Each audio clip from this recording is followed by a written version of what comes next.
Edo wabedene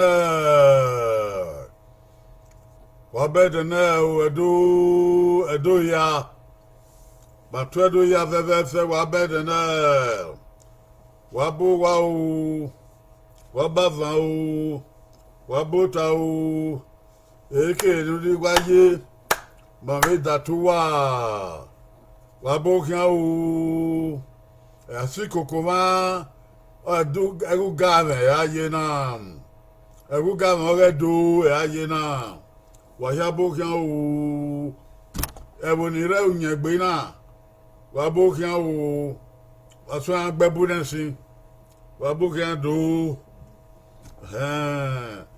etemani re no yere wabokia o ide wahia o otima Vanessa upa mawa wa lawa obogia o otima Vanessa ide we don Gabriel Liberty upa mawa ya lawa obogia o Gabriel Liberty ide we don Eunice Igbinosa obogia o Eunice Igbinosa kuyo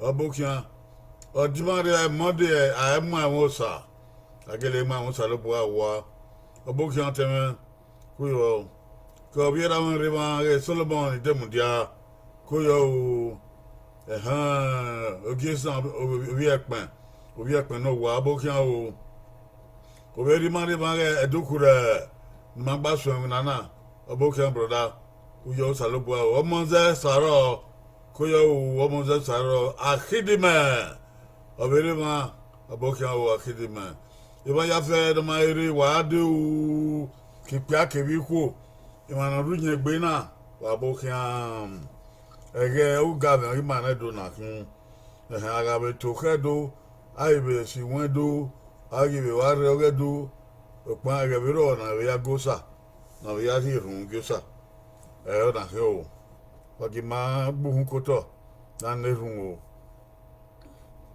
Yedera kebogo mon kebogo tunu wa no nyama sadobwa ma mari pon no mari roben no yedene na no ri ni ma no debe gbera ebere adena kwe mama esewa wo ma me hia don jebe no je wese kito ha ke afyan gbe kogo no guwe no ri ni ma ni wana gbon alo efo ogu do anu ke la hodo ori aseyi munana o oge do ma ata na nana la ori aseyo la ho ya fian gbe ni bo ya fe no dai ho la wo e va aputan yo ege koduku e va yunu zan ege koduku uyi we ma gwa lo uyi we ma salobo anu wodua e ti won gbegbe severio ogwe ma wi na ru ege abio we fiokan gwa ogu don ki pase yi na won o ja mo won ro gbogbo ba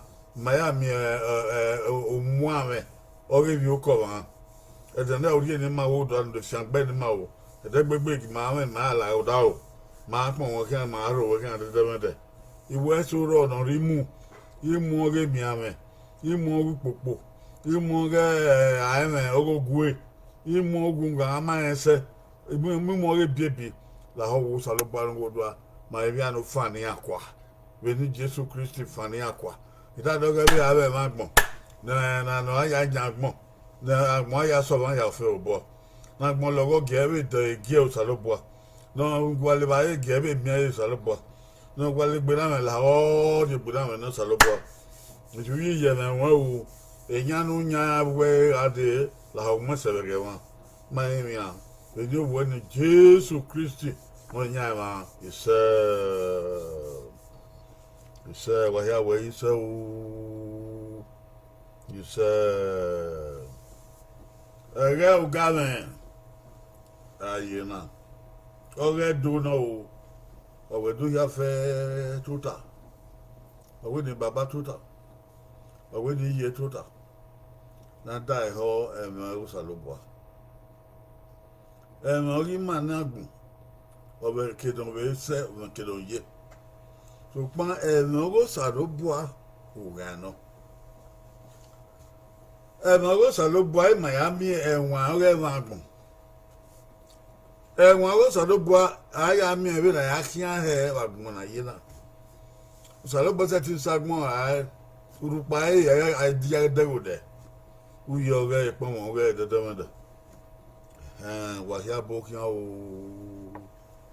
you were in Margaret and her. You were younger than her. A Beckley justice, a beer of government. When have you a book government? When have you our text for today from the Holy Scriptures, this time of meditation, this time of worship, this time of prayers. Our text for today is taken from Ecclesiastes chapter 6 verse 9. Ecclesiastes, the book of wisdom, chapter 6 verse 9. Let us listen to the word of God. Better is the sight of the eyes than the wanderings of the desire. This is also vanity and vexation of spirit.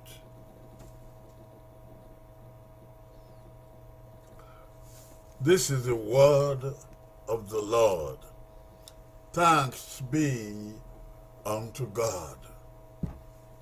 Amen. Give me the better one. A book gathering. Uvin. Evina dage. Evina yao dage. Massa. Ibina na hemina na idege. Kunda uwe na alamie. Oma bunse.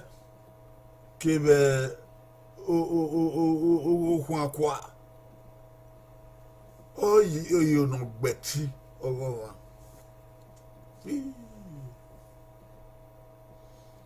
Evina dage. Massa. Na dege na minamie. Tunda uwoni. Anamie. O mabunse. Kebe. Iyo no gbeti.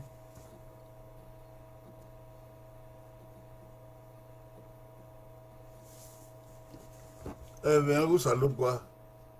Ona hiyo. Okay. Even salubwa ona hiyo. Ekpome. No na. Salubwa. He said, "Why had be say yo?" He said, "The Bible speaks to us today. The Bible reads our hearts. The Holy Spirit reads our hearts. The light of God shines on human ways, the ways of man. The Bible knows the way that men go. And God put in these words of wisdom to guide us, to lead us.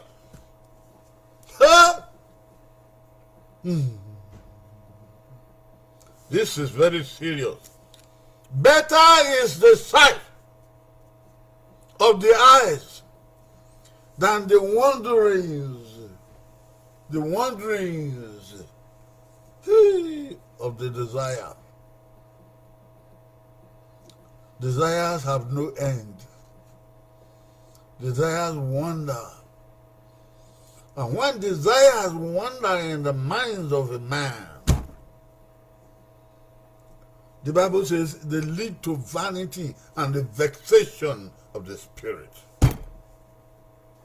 It is no wonder, therefore, people are continuously disappointed. It is no wonder, therefore, people are constantly frustrated.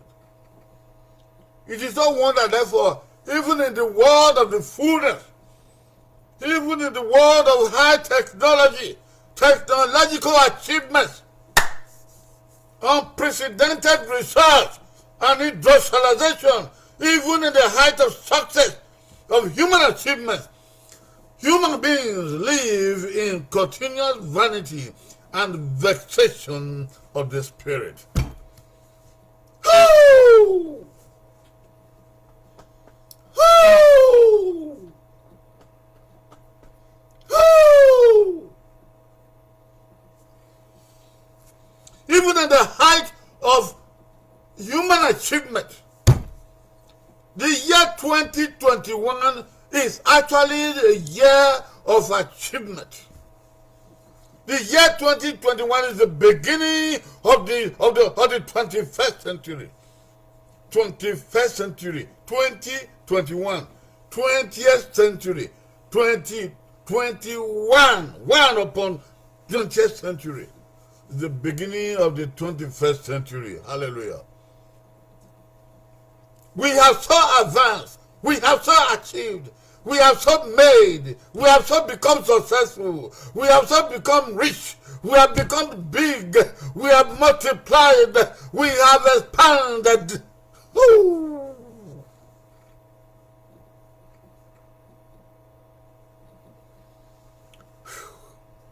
What are humankind not achieved that is looking for? Why is there so much vanity in the ways of and the minds of people? Why are human beings not contented? Why are human beings not satisfied? Why are human beings not glorifying God for what they have reached, what they have achieved, what they have succeeded in, what they have gotten, what they have made? Human beings continue to live in vanity and the vexation of spirit because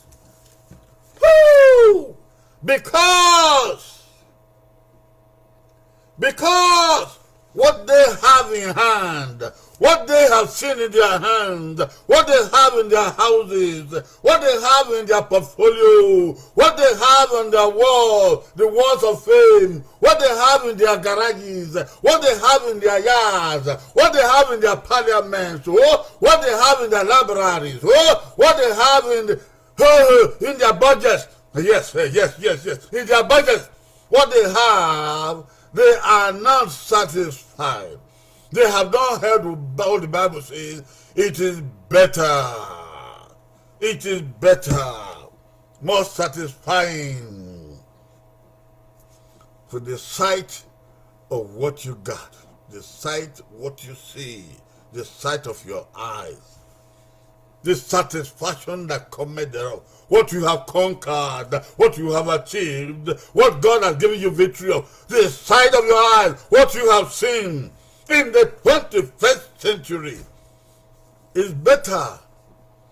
You should have been contented and be satisfied with that, rather than what? The wanderings of your desires. Ooh. Rather than the wanderings of your dreams. Ooh. Rather than the wanderings of your aspirations. Ooh. The Bible is not saying that mankind should not aspire. No. The Bible didn't say mankind should not progress. No. But the Bible says that before you go on aspiring, before you go on making progress, before you go on, be satisfied with what you have, what your eyes have seen, what you have achieved. Say yes to it and say thank the Lord. Wado edo wabo wakoyo wanitota. Wado wanitota wanirowa wanirisi. Wado osalo ba yen ke ma ya fefefe. Oda gbe Bible ona mo no wa. Na wo salo bua. Ogbon kan mi no rada gbe ma. Ori ona wa oyo de ma. Ori ona wa odo yo ma. Ori ona wa odo gogwe ma. Ori ona wa odo imi na wa. E o salo gba dan gbe na mo ni ma. ọwọ́ èmi nà dẹ́gẹ̀ nà rọ́bọ̀ ọwọ́ èmi nà dẹ́gẹ̀ ọwọ́ vuan o ọmásẹ̀ nà èmi nà miẹ́ nà má ẹsẹ̀ yìí ẹ̀ wọ́n ta ìdẹ́ wà lọ yìí èmi nà miẹ́. Èmi náà bọ́ gbé, èmi náà bọ́ gbà èmi náà ọgọ̀ máa, èmi náà sọ̀rọ̀ bọ̀, èmi náà gani máa, náà sẹ́ǹgbè máa, náà gé jọ̀nyọ̀nyọ̀nyọ̀nyọ̀nyọ̀, náà gé jọ̀nyọ̀nyọ̀nyọ̀nyọ̀, náà mo ṣe, náà wọ́n jẹ́ ọ̀wẹ́ ọ̀másẹ̀, iyo náà nà mìíràn. Mun dabo salu baba yake ma ya fe emi na mi na mie o gba ki ma ne ma na gbon emi ma gbe sa o emi o si ma bo o e o ga na e ni ma o emi ma ko mu bo nya ke ga nya o e ni o e no gu ma bo wa o e no gu ma bo da o e na gbe ni ma yo o e na e sa no mo o e na e sa no don me o e o no ero de na ma ese ni ma mi na mi e gba ma yo e agbon na to yo because bible kai owe ra ye be dio owe yo owe atu owe yo no betin owe aro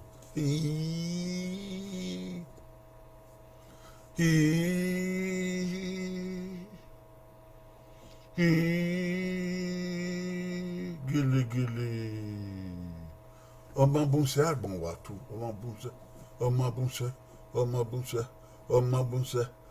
bùnṣẹ́ nùbọ́ yìí gbá ya fẹ́ ọlọ́gọ̀ wọn sábà náà èmi máa fẹ́ ya fẹ́ ìjọba ní sábà yìí èyí náà wọ́n ya fẹ́ àfẹ́ǹgbèrè sábà yàwó máa ya fẹ́ èyí ni àgbọ̀n ká náà bá yẹ sẹ́ na mi na mie na ho be di ode ma so bo e me no so imagbe de ma so bo ye e me no so imagbe ndanu sa ba de ni ma ne okonkon se ne na ya anya gun na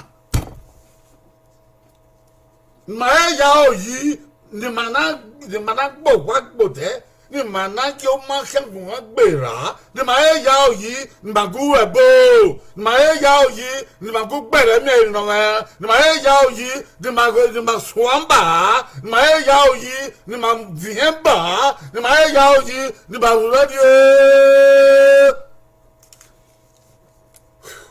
de o ma so bo ni ma ka o ga sa ya nyamo agmona yibe o yibe si ma bo woro èmi no kion ewe e wana gbon èmi ni a mie èmi na ga ni a èmi no si yan bo èmi no bi an gba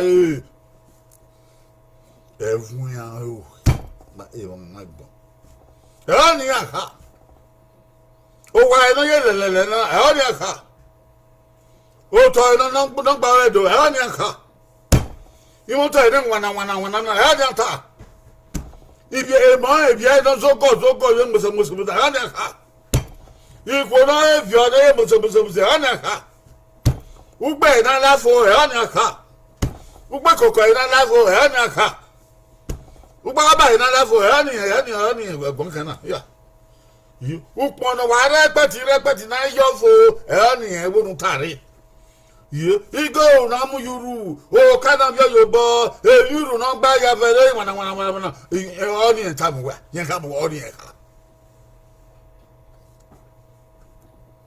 bogikina nu we bi e ba bogikina ni bi la won na sakan bogikina na ha we na sakan bogikina nu popo na go eri e ba e de mi don la we gbe èmi na ho na mi na ba wa no èmi na ho na mi na ba ovun e ka na gbon egin ari e ba e ni ba e la yan gbe èmi na ho na mi na ba obo e ka na gbon egin ari gogo ye no si an bo èmi na ro ba rio na mi na ba o de ka na gbon egin abi e de gbe Eke na ho na se okonkon gbe oye gedagbe egi anseti bi ya bi ni avie soto nu dabo mane managbon ima ho ma mu agbon na mi sare boy odian e mata don hu eme ro ogi bangi ma agbon na sare boy yi ogu sare boy no a pa ma wa seti mweme ai me marinya usadon buwa o nyagbon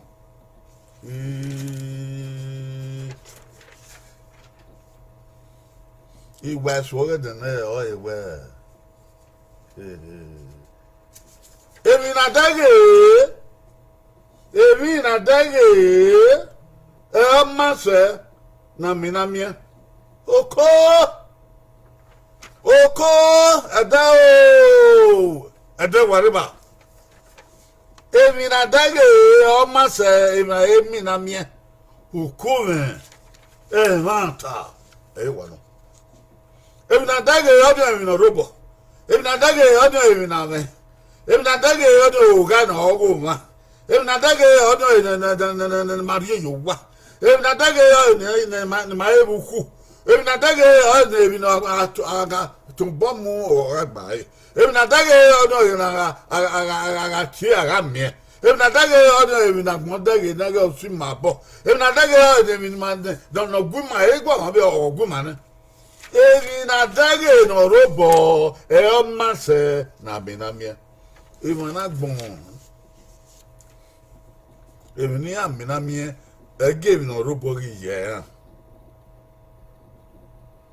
evi ni aminamia e give ni aven yisi aken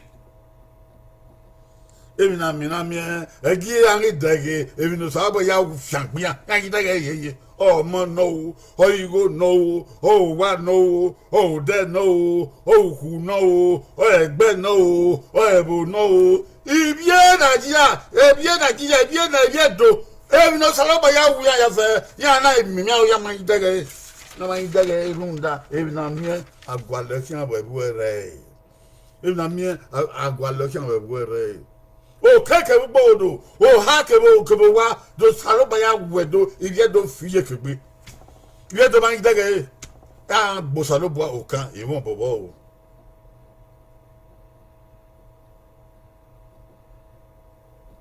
wa bo saloba o kan me won bobo e do saloba o wa na wo man o me won bobo ire ba ke no wa dan ta ndo salba bohia gbona evina anya gbon evina feye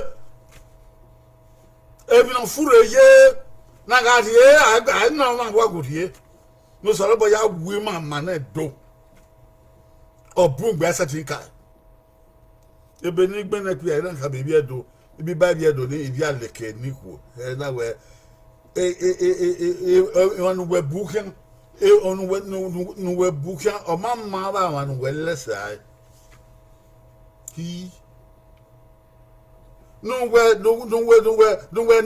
na you boy o mamma ba wan we fiana he ekedu kuridie na ka we na nwa me ko ya du pu yo to o mamma ba kedu we sai he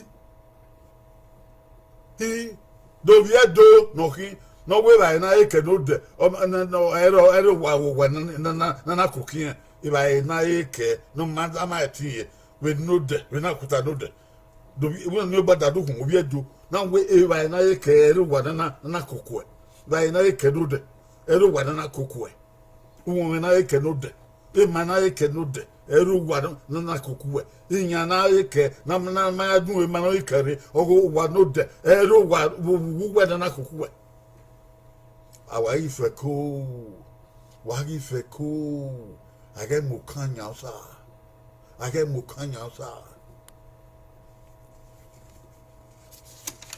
If na dage no so obo, if na dage na hie nu, if na dage no bo gba, if na dage na afian go, if na dage no go wa, if na dage no go egbe, o ma se na emi na mie. Onion see you no gbeti.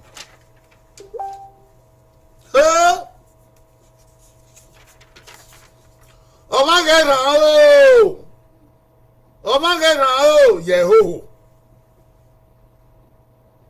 We don't live in Gueji. Omagera oh Yehoho. We don't live in Gueji. Eh Bible Tana.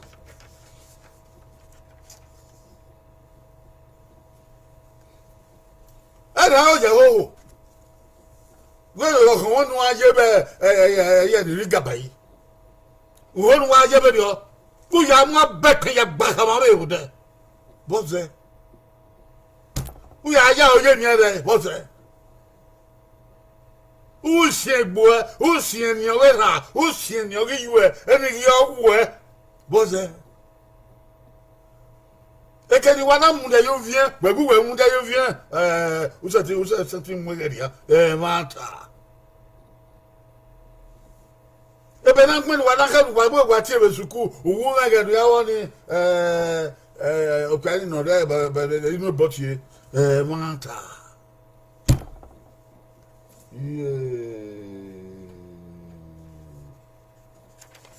Ebi we dagi, o ma se we mi na mi.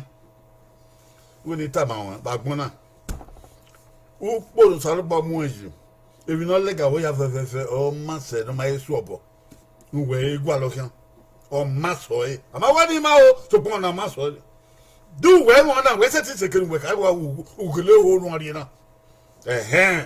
Degu ma we be we ati gwa lo ka wa je we bo. Iya, do ma we na we ati ka wa ya gwa over here. Won wa won da won ko won mo wa me. Nu we ma ni o ma se nu we ma ese. Nu ma ese abi amma so pon na ma so ni. Ile be no wa eta o e we. E ma ni bun. Yan ya o je ehuhu. Omage ya o ye. Omage ye. Omage na o ye. Ehuhu. We dole no gueji. Dole no gueji. Wa na o ye ho. Wo yi dege no gue no ya dole yi. Evi ya fe wa no bagbona. Evi ya fe wa no bagbona. Wa na o ye ho. E don guwe. Don mani. Ne ba me ba mi. No guwe no mani. E ba me de ru ni aga me boy.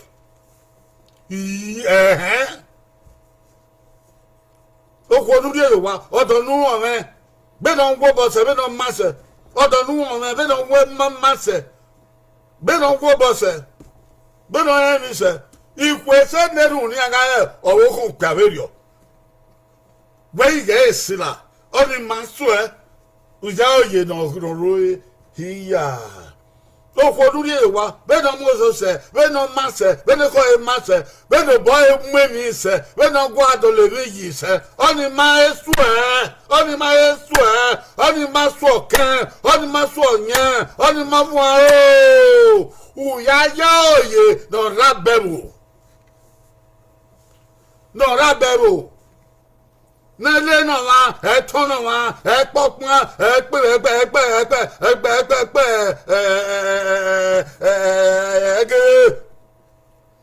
e pu wa de yen popon fu wa ya ma mu o ma mu adadia na mi ada oye ya se oge we vavason oge vavason o bi o soro bo ye ru ada wodo o wa ekene ogi je o come. Degi ma bwan we ya mu ni okwo no je be yo ya ma je ga ro e be yo bo jason ta mu nu ga mi sala ba ka o we no guwe bo ma se nu mi na mie okwo ni we mi na mie okwo ni ke be ye leku okwo ni ke be ye leku no ra ba le boa no pa le boa ye bo no do da ni ya no we me wa maso ni we be na mie ni we me na mie ni me ke no so se we ne la na gbon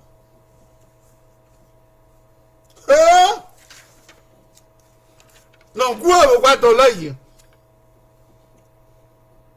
de we do layi we do le no guwe yi we do le no guwe yi imoto nu we veni okoto nu we veni no ma ivu a o na ge yo we o ma se na wana no ro ni no mo ma fi sa o ya mo do wa be yo se fi hai o se ti onu wa poligo ya fe no meji ege gba ipisan igbera ipihin igbera o ma ye haifo ya na mu moto dun ya we ma haifo ya do mu ugu egbe o edagian o du wa ya so bobu we o du wa dage mana bude o du wa dage manager be ko na ti moto di o du wa ya mu ma gbon nu do su ama ma gbon nu no su wa ne ma gbon ebe no wan ebe ku ọwọ́ gbé yòówé di ọ ọwọ́ ọsì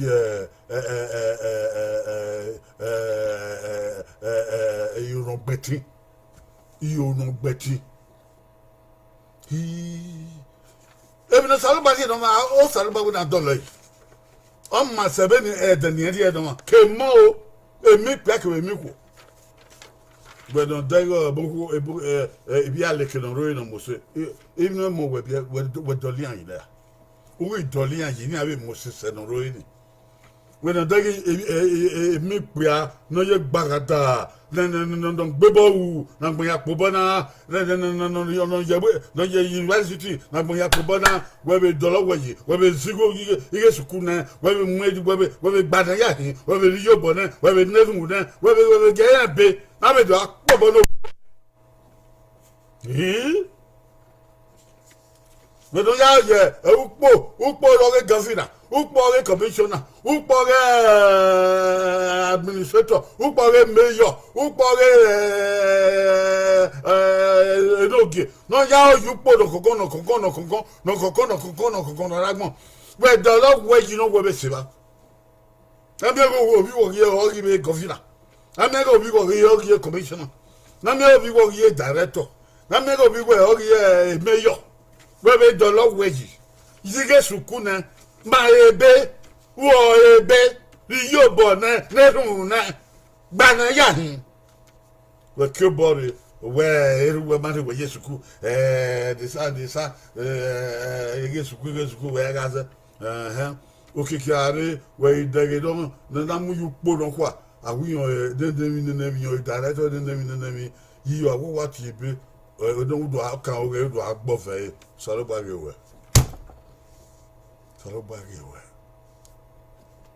nda wa se no ya gbefo ofo ma be di o eyin na gugu egbe do leji ami e na ja dolo yi odo ja dolo yi oko ja dolo yi emo ja dolo yi ibi o ti won ja dolo yi eteme gbe ja dolo yi gbe dolo weji wa dolo weji o be ma ba nu na wu yi ni wa dolo weji o be ma se no ero we dege ni ewi no robo na dege o ma se no ro iye manani beka de be wo we ni si ba ya gba yan me kan gbogbo ayan me ameyan pada ti catapult efiongo ni mafi ayan me aware ohun eran oware odo adofie efiongo ni afie adofie ya ri poku to akere yuwe ogboso ipeke e ba me man ipeke ama adori yuwe owe ohian ni ado sie tatata a sie tatata we ya kaka boss ye ere efiongo ni aya kan bo we ho o fu do bo fo o ba o kan ogboso gele wa ya de gba yan ni bye I am the video panel, the deoto, Uruloya Moon, where I am in the middle of Mose, Udu, you bow way, be, I bow way, friend, oh, I am in the year, Ubanso, Ubanso, what do I hear? I am in a Google Bonnie, where you bow woody or guess walker, Ubanso, Manibeka. Esi makan ayan ifa ha ene no iru nwe ra madege obi o ni awon ma yiye ni ma gbe na awon ma yiye o ona ye mose no ru hani awon aya agbalo ugbosa manya hani adiowa abe maso wa abe yaku ede gbe ogbenso akuta de baba ni to gbe kian aya gwara ya unda wa yan wa ye bu o ha o na wa ye bu we radi e baba wa ja yan we go e wo bo game so ken ge Manuel duri o rion ye do ero hare okpa no go we bo o ma se isen no ru we ra if you're no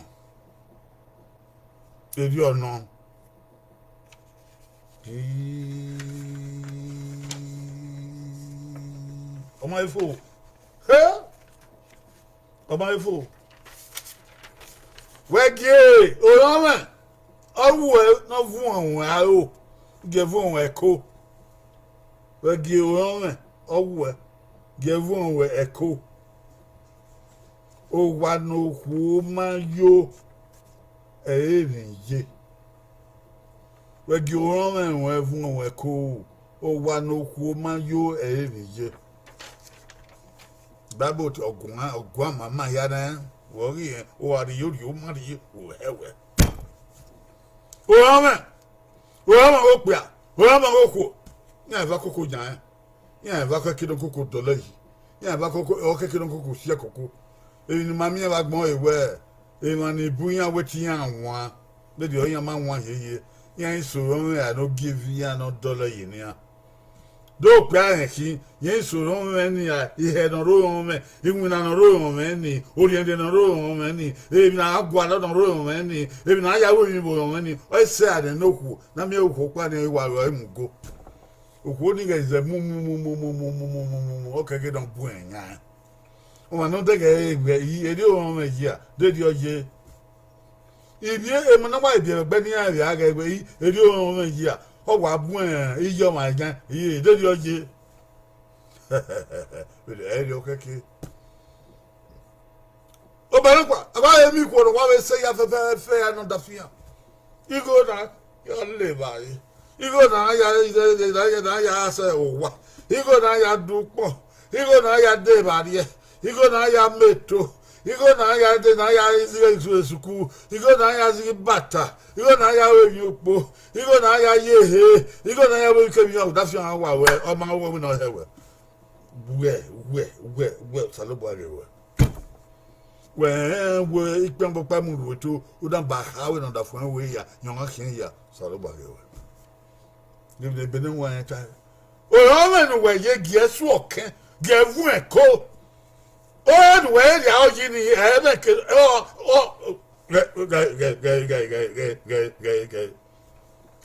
e me pen gbe we fo e ya kien we wa o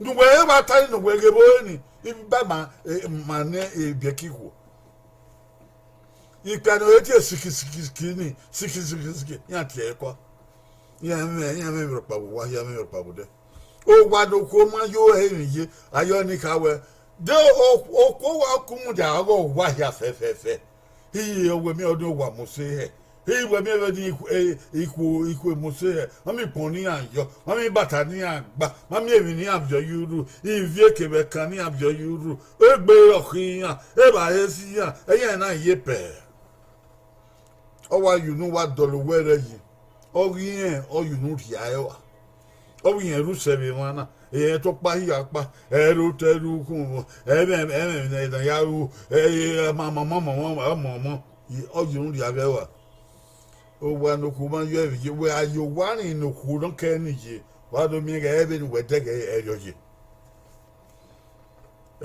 asongare ti ku ori ye gbize ye gbize bodo o wa no we de ge ni ada agbe ikori ye yo pa gbe yan di eza ya sabe o wa no de ni yi o ke banare ikori ya be bugbo ya si ogi ya fi onka ya agwe ma ya agon ya adege o sene e mota sene ni amekina rekiri ado wa ya le ba wherever no yebo ori eki ori ugbo ori ogo ori eze wewe ya ma won o wa no ku ma yo ye bedi o ga no nya wa no bi ku value ku ya ni yo wa o ma eri go ni ya de kan di vie we de ga eri ni ade ni we wi o ga ni wa do aye ba o so bo eso bo wa la wa ni asa ya kwela de wa bi asa ere wa no banta ere wa no o me wa je fun eko okwo na ri no we dolo yi wa dolo yo be manuel o be manuel we be do ama okwo no ma ya yo we dolo yi no we ya yo e ba bota wo okwo no ma owo da fun ana ri ogo da fun we dolo yi no we be da fun okwo no ma o ka no ma ya be ye we bo okwo da dolo pa yi o ke wu ara won eto bona sabe po bona eto bono ka e sabe po bona no boya ke do won o boya ke do won o ko le sa ba fian ke we bo me e wetin less no ave ge ko o me wen fu won e ya o ye bien re e ya o yo pie re e ya o yo kwe re e ya o ye bien re e ya o yo we re e ya o ye motor re aka ko wa kekeva you di ada fun we ikeke o setting de iwa ya di moto wo bo agbon na be ba be le na da fun we la ni ya ni malaya no di moto di nu da ya e ke ni ala igo be la ya bo aya di moto ogbon so aya mo mi o ya di moto kun o da fun we wi ye da gbobo ye bobo tidi bedo ayun ri ada fuwe o mienwa aka di keke aka di moto e 20 kiri bu de man dan agba kan e no sa agba ye no wan e ofo bagbe o be di moto ona de ni obi egu ni an mate obi egu moto na te obi egu anya tota yo awe no wa no tota yo da o awe no ka tore ne oni ka tore ne we make na lawe la yoke o wani gele katore ai do bia agari na no woni tota yin a do bia go da we mi kina ala ye ke ya tota wani do tota da oni okay de do gbe do tota o da fun ga de gbo ni uyu no ri ya la lowe bo ya fe we moto no de gbagbe ni tota don na gbagbe ni tota o wan yi moto ni o be na go ye be nda enwa gwe managun yanga ogwe be dia wa dege bi e mi yaye yo ye o na gu moto ni video kun di be ka re mo ne ge ni anga sala da moto ago moto ni video wa bi be ka moto ni ya sa ti sala da nda ba ne ba na gbe bi na don ma su ma bo na dege fu ma o e ba bo we gi e o me we ga fun e ko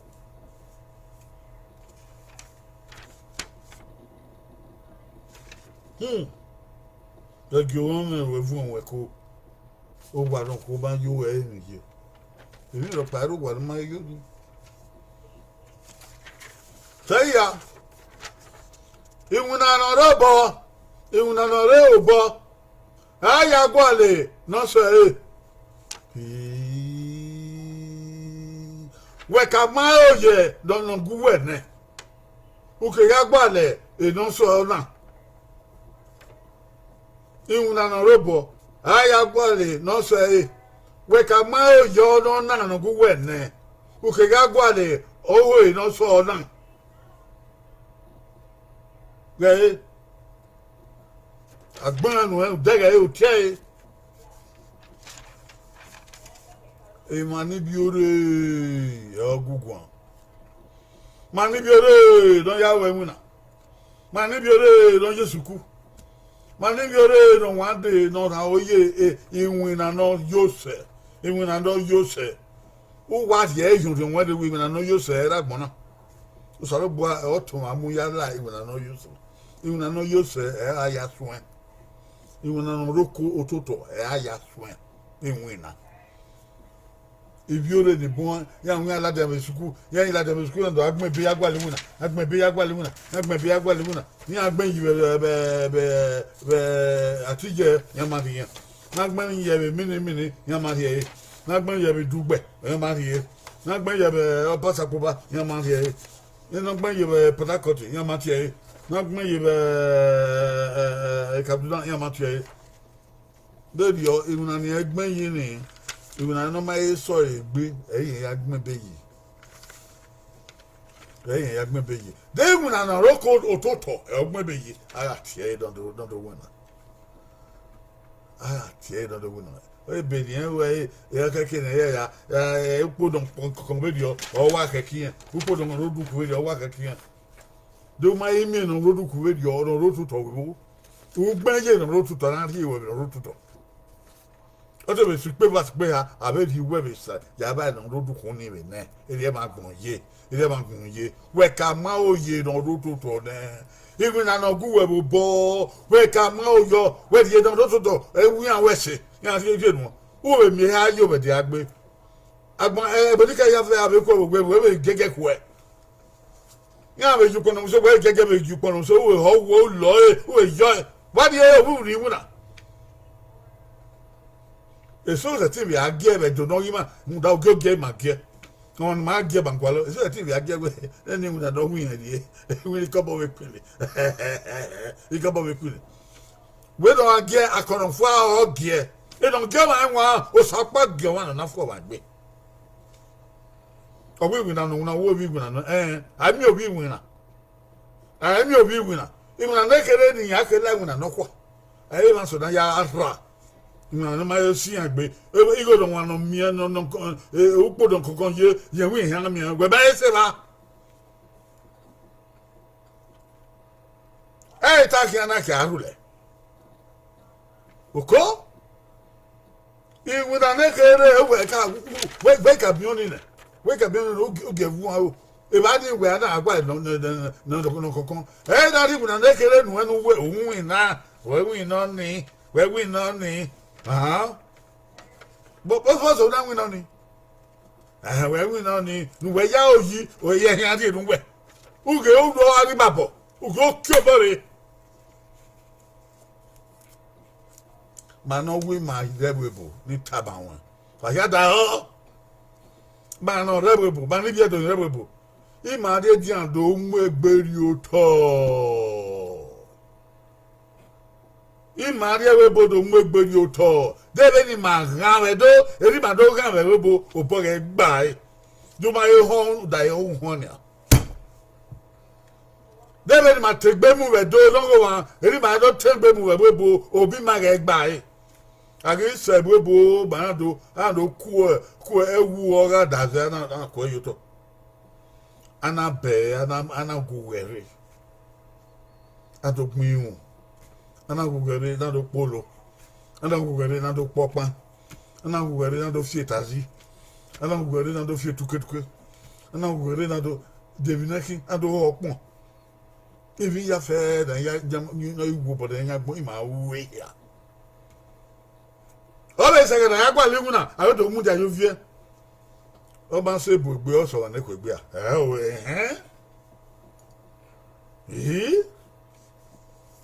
Oba se di nya bo igbo so we don odi obe egbe nekere hadi ni ma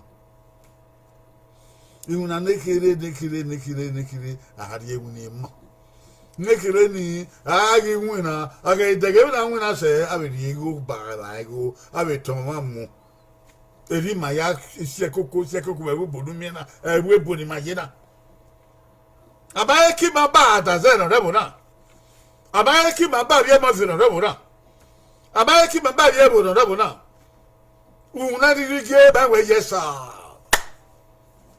etutu anekere agba ami wa no una etutu anekere bi ebo na ale bi una wo kwa ni oboda do kungu wa we anwuna so wa anwuna madam ya anwuna be we bo ma yena Oh, I said that not yet there, never yet there. I will have Vekwa. So, one winning when I begin it. Man, you pop, man, winner.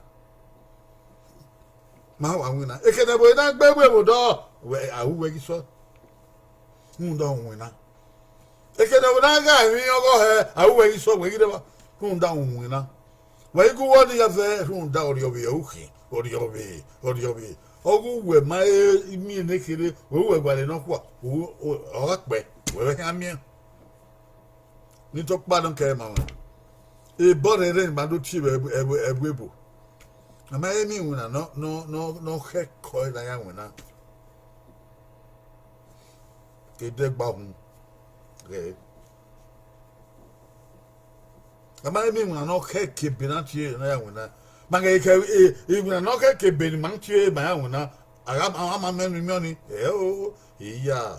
We are in your bad and body. Bad and body.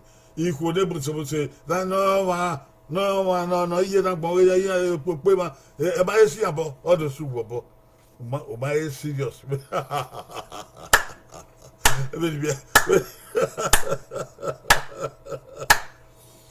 It's again when you are putting on my serious.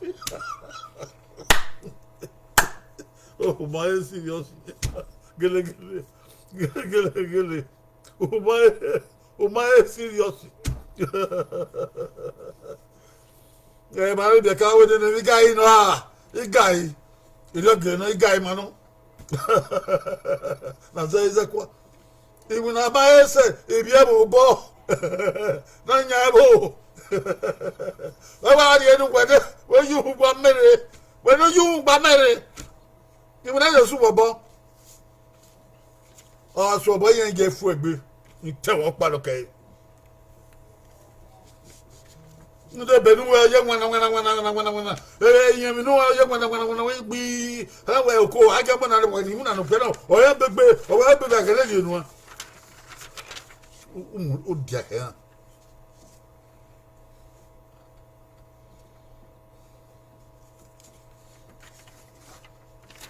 Even a naked and robo carry on in there. Okay, I got it, don't so now. What have a fair? I went to Apollo Legawa. I way where Apollo Legawa. I could only well a while whether to tie ye yagan on the table. Well, the two I got a book here, okay, but I can go where like old office you were. A carry no. How, yeah, Ed Vanado, Peter. Kiri Amela Opana Mafia. That man so that they were. If they didn't want to high again, or you will have again. Or women are digging or rubo, or master. Now, who can know it? I mean, I'm here. You make better to every Yakimabona. The Kere no go against walking. Give one. If I don't get new ball when I'm here, no mass anywhere. Where do you go bound going now? Where you go bound going? I go with it. I don't want one. I went to Turkey or would do I'm going to university. On a university, I go to Turkey. That is the care with university. Okay. But to hold it. I will remember my mind, my Yahweh university. No, my Manaya university, Yahweh, a bay material, very a bay material. When I had work here, then I am giving him in my naked action. And my Yahweh be. I went where I don't do Draki, who don't king, who don't know, who don't king, who don't king view, no king, no king butter, no Yaki, no problem over. But you're everywhere, baby. Everywhere, baby. When I am one here. But I tell me here. When I say me tired on the back. Everywhere, baby.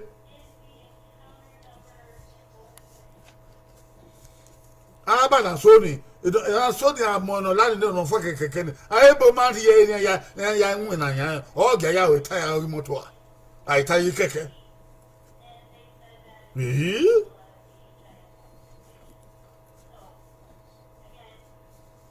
kadimo koruru kotien kepiro ke ya fa ne bo siko kone ya wa nyoni amaka mu ikubore amaka dan do aga ya mu ya la dia wa ya anyo a o wa de gena amaguwa e baba we no robo if you don't robo dan dege o mase na minamia no wa sa robo wa se e me wonu die matende hey yo wegbe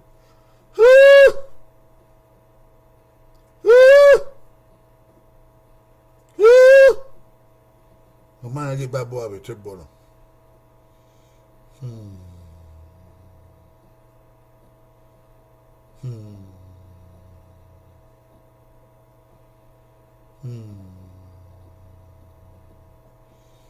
Kalau bukan udah lahu menjabong, Aku memang gimana mana bang pologbe. Ini nak orang pologbe lahu jabong. Nous voyons une vie ni ya fait donc moi ma ko lahu. Nous voyons ni ya fait gesi ma aucun lahu. On y a d'où de mani wa d'où ba. Ni ma ni ma ba. Lahu salba ira. Ni ma ya mbebe to ke bankpa.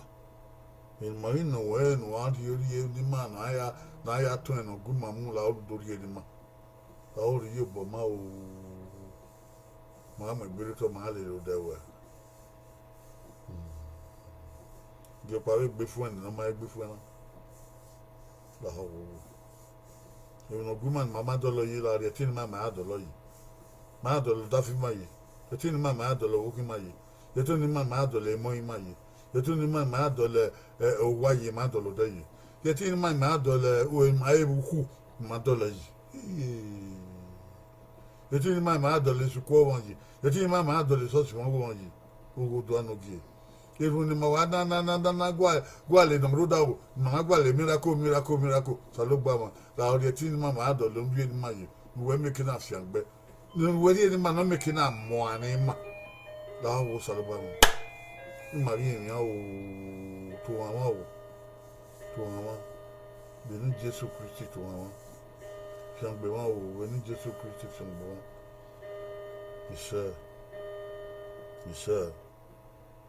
Yes sir. Wa ya bi da yo wa bokia o ira yo to na say na o kin ya ko na the Friday ma do to re na do wa e bi no wa ta me ma wa gi ma ri e yin o e na ge ma e ga to yu kya na to yu kya ti miracle fait que miracle no sala ba e u no ma e so gun ge ni be so kena don't be so kena mani bu ma wa fe e ma no ma fe be do ni e ibu zeye no ma fe ami no ma fe e fugu nga a ro agbon e do pasa ya te ya wa bo kyan o wa ni ruge wa bo kyan de wa gbebu ogie yo salobo e na ta no ya fe wa ya di ma gbon ye ba bi do ni awe pe wa bi a pe ni ara hun wa adi e ma na wa na pe ni ara hun e na ta a be di e yiwe mo wa ri wa pe ni ara hun pe no we no hun pe no twe no hun pe no o se we no hun pe no gbo we no ya ye we re Togo meno if ni duge wa bobo ki wa wese Vanessa obo ki an gbema South African boy Gabriel Liberty o South African boy Eunice Igbonosa South African boy Monday ama wota so South African boy Solomon Demudia ko wi ra won South African boy Eduku re Wilfred South African boy obi okay Akidima South African boy Bishop Akenbo ma wure ba sin o Bishop Akenbo ko yo we ware ba na sin ko Koyo bishop to boy. Safian gbe o, Safian gbe sarba we o. No ready am ayo do wo. Ya yi no rodo here fe ma. Koyo Saloboa. Iko we ojo han saba mu imabo agede o. Koyo gbe gan. We so dan re na o. Safian gbe wa mi o. O Sister Rita na bolele. We so tema obisi. Koyo bi obisi. Koyo. Obuta we wuri yebudo. Abina ho sa. Abina ho koyo. Abina ho na ba e. Igbobu kan o koyo. Sela go badia. Koyo sister. Koyo. We so na ro. We so na ro. Dage bi ya fe nugbe na yima. We say. Igodo bigodo. Yabo. Godo. Ko yo adega owe. Ogbedo yo ko yo gbedo yo. Ko yo ke bi nya ebi eze na zuwa. Bi no nyago. Ego sa moka ko yo ego sa moka an omuna ma ye o ohun yan bi ohun yan bi aje ego sa omoka o okay kids le place oge o mira men ko yo obokan o ami de no ma set ire o la that pe na gba mu gi iwe ebu won iwe gbogbo ebi si wo ni ape na pe ebogu ma pe ma na do pe la mu gi ani ape gun eta mia ko yo bi oge yo mi o mo se de ko kin ya bi gba we de kokedo won me ba fe lo ese ko yo o ki nebo imo se ure na o mi da na imi ose o ki nebo imo se ko yo e ki o bo we wa do o amanu o wa fe mi o bo mu so ko yo imo se we ni kaka madero o do sakwe ba we din o ni mo ma we amose ko yo yo ge Saloboa yu egbe e wa ma fo uyi Godson ye me e photo we ma dege o uyi Godson ko yo sister mi wo ko yo Joan ko bi oge wonya vie wonya kan e ya so obo e ke Friday edobo ko yo Friday edobo ko yo Germany ko yo geleri ya ru Germany ru ko yogi yaro ayo eboni we ebe na ti odo olowo gbe ko yo ma o yo yaro ado ya ba ma o ko yogi patience of mo yi de gbe oko mo ibo se Saloboa fian bo we na ko yo ma ya fe no tun en no si ke we o gi bo se ni si bagbe o uyi Godson e ka to won ban Gabriel Liberty cat one sin okay ne boy mo se Saloboa fian gbe mo ise gbisa yo Princess Iyo have friend Osage o